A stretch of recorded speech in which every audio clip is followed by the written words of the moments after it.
Dios les bendiga a mis hermanos en este día, les saludo en el amor del Señor.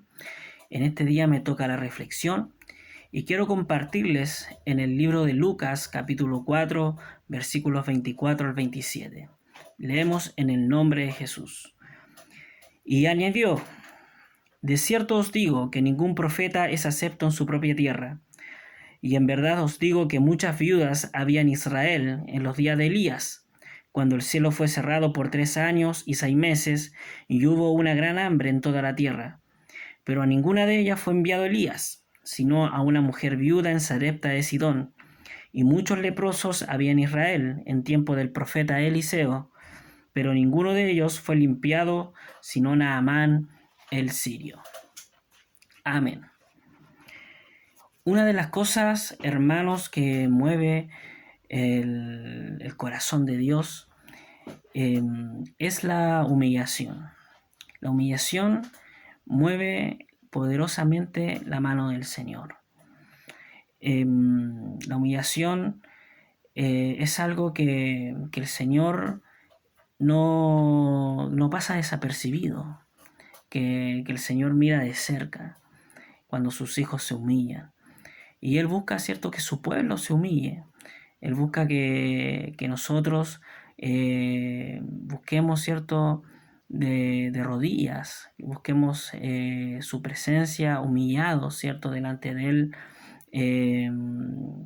Aquellas cosas que tal vez necesitamos, o aquellas cosas que necesitamos que el Señor intervenga.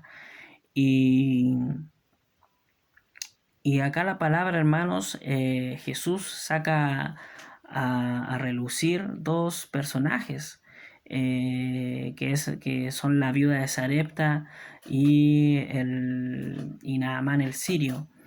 Y uno acá se pregunta qué tenían de especial estos dos personajes, siendo que había muchos leprosos y había muchas viudas, como dice Jesús. Y una de las cosas, ese factor común, es la humillación. Vemos cómo la viuda renuncia tal vez incluso a su propio bienestar, y confía en las palabras de Elías, ¿cierto? Confía en el profeta y le dice que cocine, ¿cierto?, pan para él primero y después coman ellos. Entonces ella realmente hace una renuncia, ¿cierto?, importante allí, de comer y sobrevivir. Y en cuanto al general, ¿cierto?, Naamán, siendo un general, le hace caso al profeta Eliseo y se va a lavar al río Jordán. Tal vez siendo un hombre de autoridad, ¿cierto? Hace caso, es obediente y va al Jordán. Y vemos que aquí ellos se humillaron, fueron obedientes. Y la humillación tiene que ver eso, en ser obediente al Señor. Un ejemplo claro, un ejemplo por excelencia, ¿cierto?, es nuestro Señor Jesucristo. Y eso lo encontramos en Filipenses 2, capítulo 2, versículo 5, que dice: haya pues en vosotros este sentir que hubo también en Cristo Jesús, el cual, siendo en forma de Dios, no estimó el ser igual a Dios como cosa a que aferrarse, sino que se despojó a sí mismo, tomando forma de siervo, hecho semejante a los hombres. Y estando en la condición de hombre, se humilló a sí mismo, haciéndose obediente hasta la muerte y muerte de cruz. Por lo cual Dios también le exaltó hasta lo sumo y le dio un nombre que es sobre todo nombre. Como nuestro Señor, ¿cierto?, no estimó ser igual a Dios, dice la palabra, como cosa a que aferrarse. Y muchas veces nosotros nos aferramos a nuestras ideas, a nuestro ego, a nuestro orgullo, a nuestros pensamientos, nos aferramos. Pero acá no tomamos el ejemplo de nuestro Señor Jesucristo, que Él se humilló y no se aferró a nada. No se aferró, ¿cierto?, a algo que era superior, que estar igual a una condición de hombre, ¿cierto? Sino que se entregó en manos de pecadores, se entregó a la cruz, a una forma, ¿cierto?, humillante de morir, pero el Señor lo hizo. Y el Señor busca, ¿cierto?, como ejemplo que nosotros nos humillemos delante de su presencia. También la palabra dice en Mateo 18, versículos 3, y dijo: de cierto os digo que si no os volvéis y os hacéis como niños, no entraréis en el reino de los cielos. Así que cualquiera que se humille como este niño, ese es el mayor en el reino de los cielos. Mire cómo dice la palabra: si no os volvéis y os hacéis como niños, ¿cierto? Ahí necesitamos una transformación.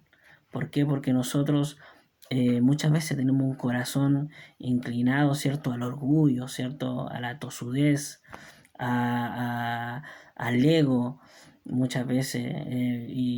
Pero acá dice que debemos hacernos como niños, ¿cierto? Eso requiere un cambio.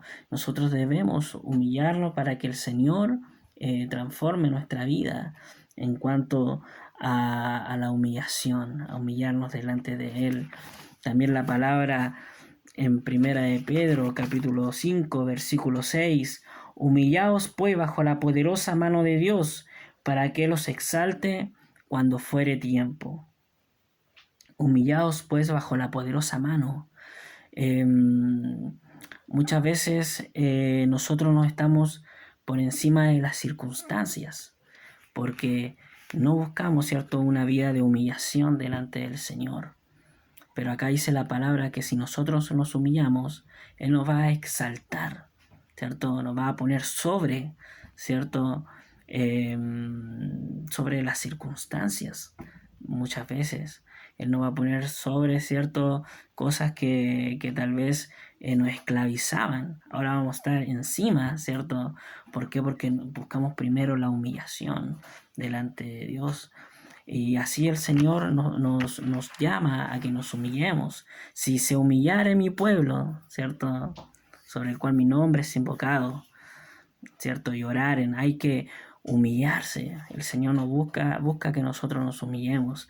Y aquellos hombres, ¿cierto?, en la Biblia que no se humillaron, ¿cierto?, o más o menos dijeron a sí mismos: esto lo logré yo, les fue mal. Pero nosotros debemos, ¿cierto?, buscar mover el corazón de Dios a través de la humillación, ¿cierto? Eso conmueve el corazón de Dios.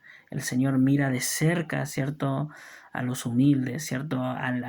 Resiste al soberbio, pero a los humildes le da gracia. Entonces, haya este sentir en nosotros, hermanos, el de humillarnos, el de vivir una vida, ¿cierto?, de humillación delante del Señor. Así que Dios les bendiga y nos vemos. Bendiciones.